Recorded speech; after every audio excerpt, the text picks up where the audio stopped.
আপনাকে ধরবো। ভাই শুনুন শুনুন, আপনি ইলিশ মাছ খাবেন? আমি ইলিশ মাছ খেতে চেয়েছি। শুধু ইলিশ মাছ? ইলিশ মাছ ভেজে ভাত দিবে এক বাক্স মানে এক বল, আমি খেয়ে চলে যাব। আমি খেতে পারবো না পারবো সেটা পরের বিষয়। ঠিক আছে, ইলিশ মাছ লাগবে কতবার? ইলিশ মাছ লাগবে 2 কেজি থেকে 2.5 কেজি। ও মা গো, ও আল্লাহ। আপনার কে হয়? সে যখন আমাদের মাছটা নষ্ট করলো তখন আপনার মনে হয় না যে ও মা গো, সেই মাছটা আমাকে দাও। সেই মাছটা তো পুড়ে কয়লা হয়ে গেছে তার ঘৃণা শোনার পরে।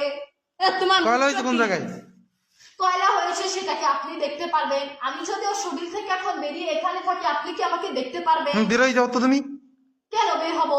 ওর শরীর থেকে এখন যদি আমি বের হয়ে আবার ঢুকি তাহলে ওর কতটা ক্ষতি হবে আপনি জানেন।